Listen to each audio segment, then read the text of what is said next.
आज का मुद्दा में आपका बहुत स्वागत है, लेकिन सबसे पहले विषय को स्पष्ट करने वाले पैकेज के साथ आगे बढ़ें।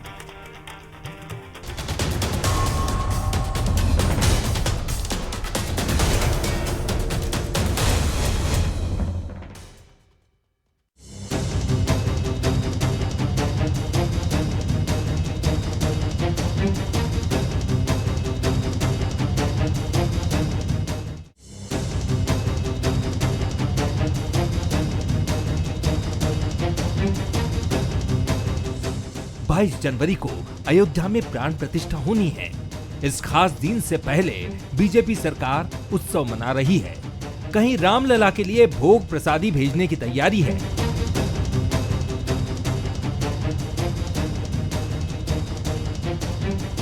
कहीं स्वच्छता पखवाड़ा मनाया जा रहा है। तो मोहन सरकार ने इस उत्सव की अलग तैयारी की। चित्रकूट में राम वन पथ गमन न्यास की पहली बैठक मुख्यमंत्री डॉक्टर मोहन यादव की अध्यक्षता में हुई। आज न्यास की हमने पहली बैठक की और निर्णय किया कि कामतानाथ की परिक्रमा पथ हो या पूरे चित्रकूट के अंदर के विविध प्रकार के अलग अलग काम, उन सारे कामों को तुरंत प्रारंभ कर रहे हैं और इस न्यास में बाकी विद्वानों को जोड़ते हुए समूचे परिक्रमा पथ में क्या क्या काम करना चाहिए उस पूरे का निर्णय किया है। राम वन गमन पथ यानी वो जगह है जहां से वनवास के दौरान भगवान राम गुजरे। माना जाता है कि अयोध्या के बाद प्रयागराज होते हुए भगवान राम मध्य प्रदेश के चित्रकूट पहुंचे। पूर्वी मध्य प्रदेश के वन क्षेत्र से होते हुए राम, लक्ष्मण और मां सीता छत्तीसगढ़ चले गए।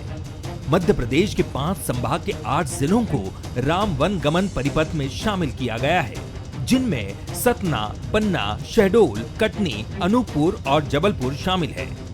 हालांकि ये पहली बार नहीं है कि बीजेपी सरकार में राम वन गमन परिपथ को लेकर सरकार एक्शन मोड में है। साल 2007 में शिवराज सरकार ने इस प्रोजेक्ट का ऐलान किया था, लेकिन तब से लेकर अब तक ये किसी खास मुकाम तक नहीं पहुंच पाया और महज फाइलों में उलझ कर रह गया। इधर कांग्रेस भी इसे चुनाव से पहले का शिगुफा बता रही है। माननीय कमलनाथ जी की सरकार ने कैबिनेट के माध्यम से इसके निर्माण की निर्णय लिया था, उस पर काम भी चालू हो चुका था और जब हमारी सरकार को खरीद लिया गया काले धन से, उसके बाद माननीय शिवराज सिंह जी चौहान ने 2.5 वर्षों तक राम वन पथगमन की याद नहीं की। तो इनका राम, इनका हिंदू, इनका हिंदुत्व, इनका धर्म सब चुनावी है। धार्मिक नगरी में कैबिनेट बैठक हो या फिर कोई और फैसला, मध्य प्रदेश में मोहन सरकार ने शुरुआती फैसलों में ये साबित कर दिया था कि सरकार राजनीति और धर्मनीति दोनों अपनाती नजर आएगी। मोहन युग में राम वन गमन पथ कितनी तेजी से आगे बढ़ता है और सरकार क्या नए नए कदम उठाती है, ये देखना दिलचस्प होगा। बंसल न्यूज के सवाल नंबर 1, मोहन सरकार का राम पथ क्या 24 विजय का मंत्र बनेगा? सवाल नंबर 2, राम वन गमन पथ का मुद्दा आदिवासी बेल्ट में क्या असर डालेगा? सवाल नंबर 3, न्योता ठुकराने के बाद कांग्रेस ऐसे मुद्दों की काट कैसे निकालेगी? नमस्कार, मैं हूं शरद द्विवेदी और हमारा आज का मुद्दा है राम पथ पर मोहन। तो प्रभु श्री राम, मां सीता और लक्ष्मण जिस मार्ग से गुजरे मध्य प्रदेश में, जहां से वो निकले, उस मार्ग को लेकर चिन्हित करके आगे बढ़ने की बात तो मध्य प्रदेश में होती रही है और समय समय पर इसको लेकर कार्य योजनाएं भी बनी हैं और बीजेपी और कांग्रेस में ये जद्दोजहद भी रही है कि इस मुद्दे को तो हमने आगे बढ़ाया। ये तमाम बातें अपनी जगह हैं, लेकिन एक बार फिर ये मसला चित्रकूट में मंगलवार को हुई बैठक, जिसमें मोहन यादव जी और तमाम संबंधित प्रमुख व्यक्ति शामिल थे, उस बैठक के बाद फिर ये तय हुआ है कि इस पर गंभीरता से आगे बढ़ के इसको चरितार्थ किया जाएगा, हकीकत की ज़मीन पर उतारा जाएगा। लेकिन सवाल यही है कि आखिर अगर आप किसी ऐसी आध्यात्मिक चेतना से जुड़ी हुई, एक ऐसे पौराणिक आख्यान से जुड़ी हुई स्मृति को एक ऐसा स्वरूप देना चाह रहे हैं तो उसके पीछे एक बहुत स्पष्ट संकल्पना भी होनी चाहिए कि आप उसे कैसे टूरिज्म, खासतौर से रिलीजियस टूरिज्म से जोड़ेंगे, धार्मिक पर्यटन से जोड़ेंगे, और उसके साथ एक मॉरल मैसेजिंग, एक नैतिक संदेश जो है वो भी बहुत स्पष्टता से लोगों तक पहुंचाने की कोशिश आप करेंगे। और ये चीज़ें आधुनिक तकनीक के प्रयोग से अब और प्रभावी हैं। जैसे हमने देखा था कि कुछ दिन पहले दिल्ली में प्रधानमंत्री नरेंद्र मोदी का भाषण था और वो तमिल में भी तुरंत ही AI जो टेक्निक है, आर्टिफिशियल इंटेलिजेंस, उससे तुरंत अनुदित भी हो रहा था। आप कल्पना कीजिए कि फ्रेंच टूरिस्ट आए हैं, या तमिलनाडु से कोई आया है, या आंध्रा से आया है, या इजराइल से आया है, और फटाफट AI इंटेलिजेंस से तमिल, हिब्रू, फ्रेंच, इटालियन, इन सब में ट्रांसलेशन चल रहा है। प्रभु श्री राम की बात सुनकर कोई इटालियन या फ्रेंच व्यक्ति भी आंसू बहा रहा है। ओह, क्या क्या पर्सनैलिटी थी। आपको इन चीज़ों को देखना पड़ेगा। आप इसके सिर्फ एक ही पहलू में उलझकर नहीं रह सकते हैं, और यूरोप इसका एक आदर्श उदाहरण है, जहां इस तरह से रिलीजियस और हिस्टोरिकल मॉन्यूमेंट्स सहेजे गए हैं कि वो सरकार की जेब पर बोझ भी नहीं बनते हैं और खुद एक रेवेन्यू सेल्फ सस्टेनेबल मॉडल पर आगे बढ़ते हैं। आज इसी पर हम बात करेंगे। जो मेहमान हमारे साथ हैं उनसे मिल लीजिए। स्टूडियो में मेरे साथ हैं अजय धवले जी, बहुत स्वागत करता हूं, बीजेपी के युवा नेता, प्रवक्ता, बहुत स्वागत है। आनंद जाट जी हैं मेरे साथ, कांग्रेस के युवा नेता, प्रवक्ता, और राहुल गांधी पर इनकी किताब काफ़ी चर्चित है, उस पर भी हम कभी अलग से बात करेंगे। जगदीश द्विवेदी जी हैं, वरिष्ठ पत्रकार, राजनीतिक विश्लेषक, और उनका रंग भी खूब दमक रहा है, चमक रहा है, प्रणाम कर रहा हूं उनको भी। जगदीश जी, पहली टिप्पणी आप ही की। निश्चित तौर पर राम वन पथ गमन, इसको लेकर चर्चाएं मध्य प्रदेश में करीब करीब 15 साल से अधिक समय हो गया, लेकिन अभी तक बहुत सुस्पष्ट संकल्पना इसको लेकर नहीं रही है, और इसके पीछे सरकारों की मंशा से अधिक मुझे लगता है तंत्र की मंशा पर प्रश्न उठते हैं। हालांकि आप कह सकते हैं कि तंत्र की मंशा तो वही होती है जो सरकार की मंशा होती है, लेकिन कई बार इस तरह की योजनाओं के पीछे एक साफ खाका नहीं होता है, जिसकी वजह से ये योजनाएं अटकती हैं। बजट कहाँ से आएगा, कैसे करेंगे, किस तरह से जोड़ेंगे चीज़ों को, आप किस तरह देखते हैं? अब ऐसा लग रहा है क्योंकि मोहन जी जिस छवि के साथ आगे बढ़ रहे हैं, और इसके पहले भी मुख्यमंत्री पद पर आने के पहले भी उनकी जो छवि रही है वो एक हिंदुत्व के मुखर प्रवक्ता की रही है। जी देखिए, डॉक्टर मोहन यादव आरएसएस से निकले हुए हैं, प्योर संघ की शाखा से निकले हैं, और वो आरएसएस के प्रचारक के रूप में रहे हैं, पदाधिकारी भी रहे हैं, तो उनकी सोच बिल्कुल साफ है। देखो, उन्हें हिंदुत्व को लेके चलना है। और आज ये शरद जी, इसको आप एक चीज से और देखिए, राम पथ गमन आज का एजेंडा इसलिए भी कि इस समय देश का पूरा माहौल राममय है।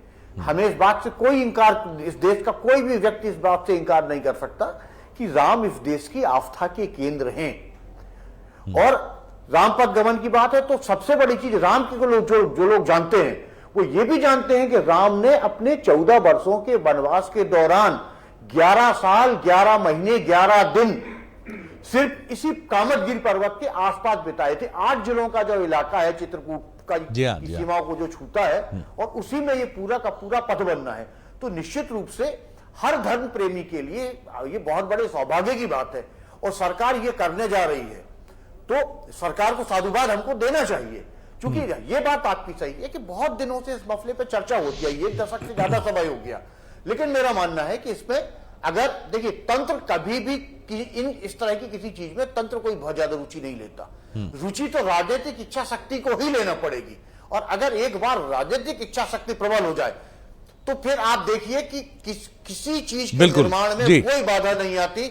आप बता के देखिए, नरेंद्र मोदी इसके प्रमाण है, जिन्होंने एक मजबूत इच्छा शक्ति के चलते आप देखिए कि 3 साल के अंदर लगातार सुप्रीम कोर्ट में पेशी, उसके फैसले, सुप्रीम कोर्ट का जैसे डिसीजन आया वैसे समिति का गठन, और आप देखिए कि 4 साल के अंदर बिल्कुल अयोध्या में जगदीश जी, और ये भी बहुत इंपॉर्टेंट बात है कि प्रधानमंत्री जो सोचते हैं, चाहे गुजरात में सरदार वल्लभ भाई पटेल की प्रतिमा हो जो अपने आप विश्व में एक रैंकिंग रखती है, वो उसके साथ पर्यटन के मॉडल को भी देखते हैं कि ये चीज़ जो हम यहाँ इस स्वरूप में बना रहे हैं उससे पर्यटन किस तरह जुड़ेगा, क्षेत्र में स्थानीय रोजगार किस तरह से बढ़ेगा, और युवा जो आमतौर पर बात होती है कि सरकारी नौकरी पर निर्भर करते हैं, उनके लिए कैसी व्यवस्था होगी। तो ये सब अंतर्निहित धाराएं हैं।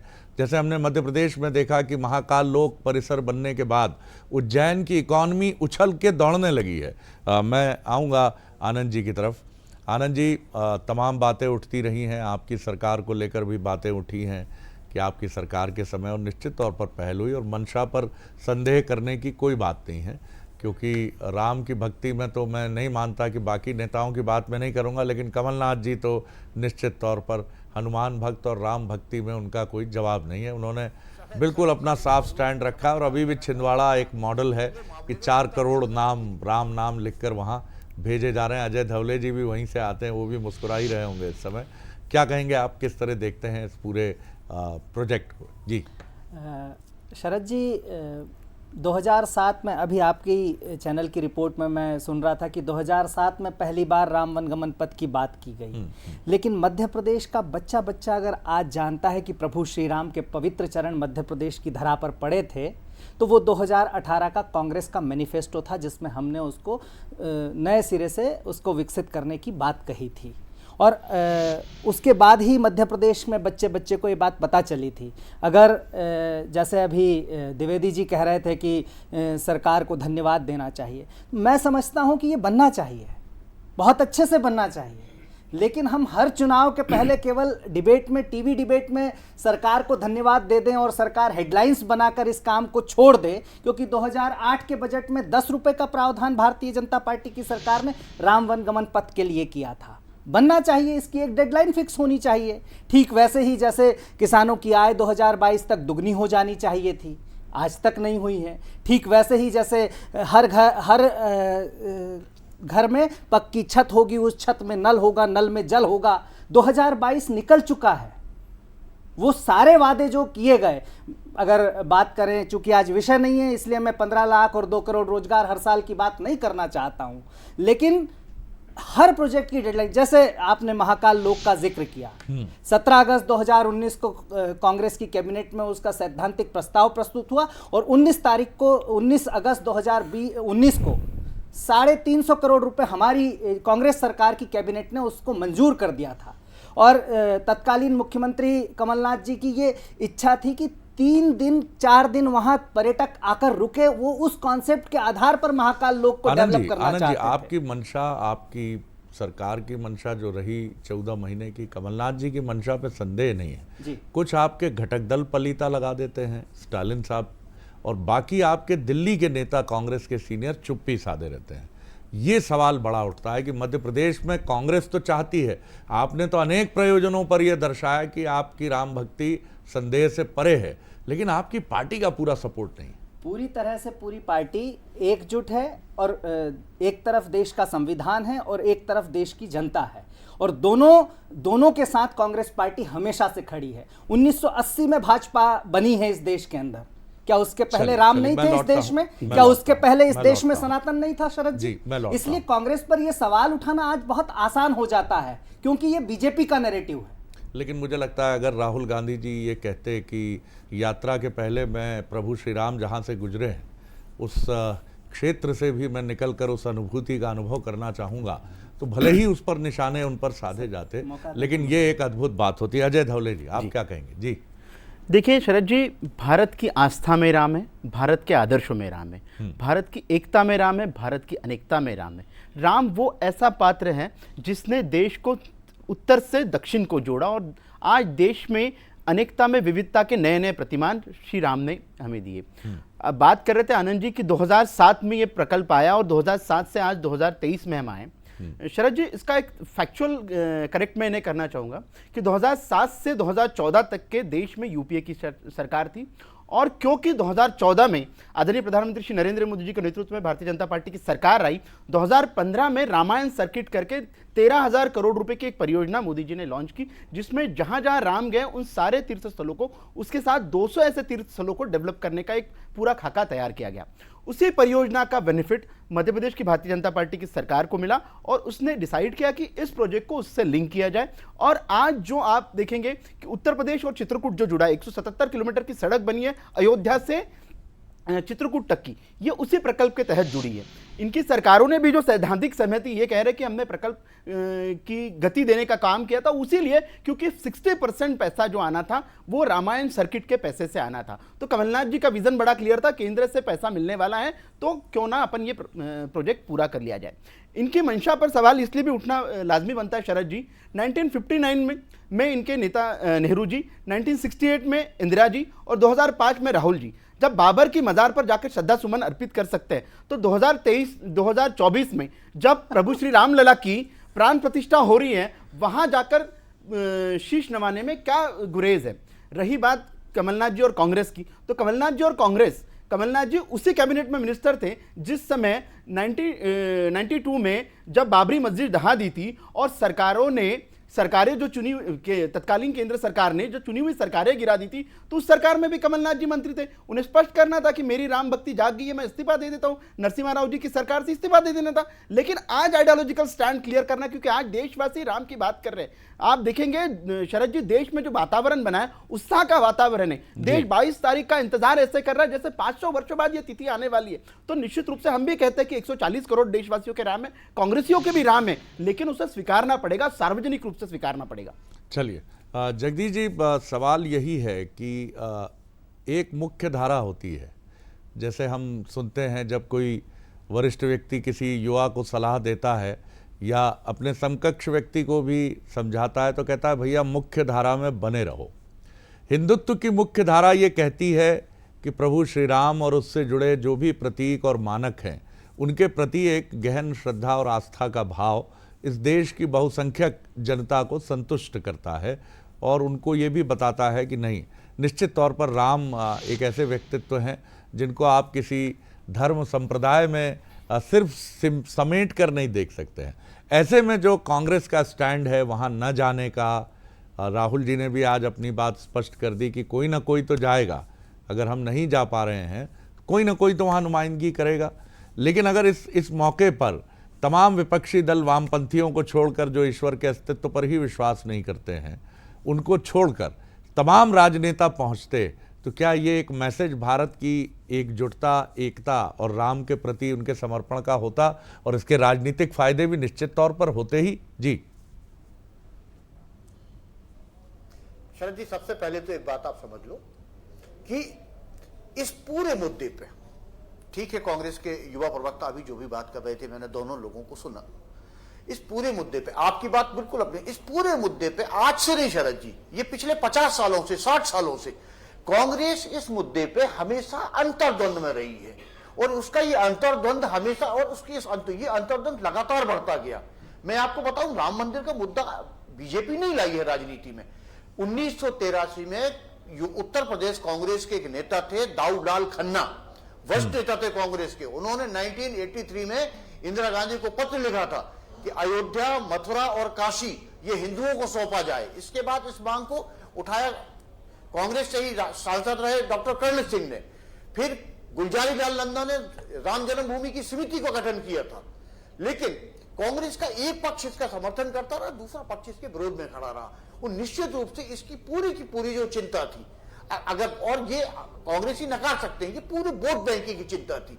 और मैं नहीं समझता हूं कि, और ये जो नब्ज थी, इस नब्ज को कांग्रेस मुझे लगता है सही तरीके से पकड़ नहीं पाई। और तुष्टीकरण की इस राजनीति ने कहीं ना कहीं उसको नुकसान पहुंचाया, राजनीतिक फायदे के लिए ही सही। बीजेपी इसको लगातार लपकती रह गई। और आज भी जो स्टैंड है कांग्रेस का, आप देखिए कांग्रेस आज भी अंतर्विरोध से जूझ रही है। आपकी बात बहुत अच्छी है, लेकिन शरद जी ये बात कहने में अच्छी लगती है। चलिए मैं इसी सवाल को ले चलता हूं आनंद जी की तरफ, आनंद जी की तरफ ले चलता हूं। आनंद जी, आपने जगदीश जी को सुना जी, सबसे महत्वपूर्ण बात यह है जी, मैं लौटता हूं, अगर समय रहा तो लौटता हूं जगदीश जी आपकी तरफ। आनंद जी, महत्वपूर्ण बात यह है कि जवाहरलाल नेहरू या इंदिरा गांधी ये देख पाते आगे जाकर कि एक समय हिंदुत्व का बोलबाला होगा और देश की हिंदी पट्टी एक हिंदुत्व के नारे और रंग से रंगी होगी, तो निश्चित तौर पर मुझे लगता है कि उनका भी रुख, क्योंकि आप राजनीति में हैं तो राजनीति की मुख्य धारा में उन मुद्दों को आप नहीं छोड़ेंगे। आपका अंतर्द्वंद जो जगदीश जी बार बार ये बात कह रहे हैं, क्यों प्रकट होता है इस मसले पर? आखिर आप वहाँ चले जाते तो क्या ऐसी चीज़ हो जाती, कौन सा वर्ग नाराज़ हो जाता या आपकी छवि पर सवाल उठ जाते? ये सवाल तो देश की जनता के मन में हिंदी पट्टी में तो होगा सर।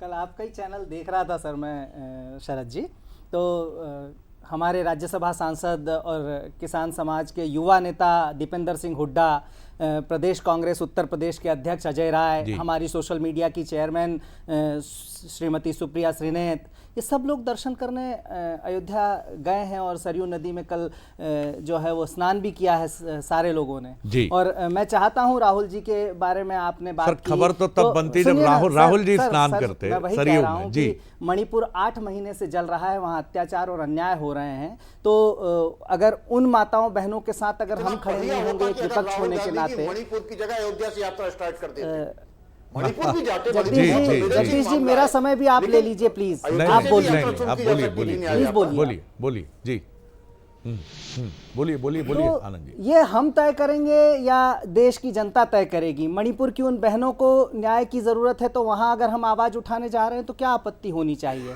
और राहुल गांधी जी कांग्रेस में आज किस पद पर हैं? आप जिस तरह की बात कह रहे हैं, आप खड़गे साहब को व्यक्तिगत निमंत्रण मिला था, उन्होंने डिसाइड किया कि वो नहीं जाएंगे। आदरणीय श्रीमती सोनिया गांधी जी को व्यक्तिगत निमंत्रण मिला था, उन्होंने डिसाइड किया वो नहीं जाएंगे। ये कांग्रेस कर क्या दिखाना चाहते हैं? क्या ये राजनीतिक इवेंट है जिसमें पूरी कांग्रेस को आमंत्रित किया गया था? चलिए मैं बहुत विनम्रता से यह प्रश्न पूछ रहा हूं। और शंकराचार्यों के बारे में जगदीश जी 2 शब्द आप कहें। शंकराचार्य जी, चारों शंकराचार्य उस कार्यक्रम में नहीं जा रहे, और शिखर प्राण प्रतिष्ठा नहीं है मेरे पास, शिखर के बिना कैसे प्राण प्रतिष्ठा? लेकिन बड़ा सवाल ये छूटता है कि आप नहीं जा पा रहे हैं, तो उसका मौजूद कारण क्या है? आप संतुष्ट कर पाते हैं क्या ये कह के कि हम नहीं जा पा रहे हैं? फिर आप क्या बाद में जाएंगे? तो क्या ये पहले कहना जरूरी नहीं था? जैसे हम किसी बहुत ज़रूरी समारोह में नहीं जा पाते हैं तो कहते हैं या तो मैं पहले आ जाऊंगा या मैं बाद में आऊँगा। मैं आऊँगा, अवश्य आऊँगा, मैं बिल्कुल इसको नज़रअंदाज नहीं कर सकता। ये भी नहीं है। ये सारी चीज़ें, क्या मैं नहीं कहूँगा कि 135-40 साल पुरानी पार्टी चूक करती है, लेकिन कहीं ना कहीं कांग्रेस, भले ही मेरे युवा मित्र आनंद जी इस बात को पूरी ताकत से यहाँ डिफेंड कर रहे हैं, लेकिन मन में वो भी ये जानते हैं कि जिस तरह की मजबूत दलील की उन्हें ज़रूरत है, अगर वो कुछ दिल्ली से, केंद्र से उनको मिल जाती तो उनकी बात का वज़न और बढ़ जाता। लेकिन उम्मीद की जानी चाहिए, कांग्रेस भी कुछ सोच ही रही होगी और आगे हम समझते हैं कि कुछ आना चाहिए ऐसा विषय जो लोगों को संतुष्ट कर सके।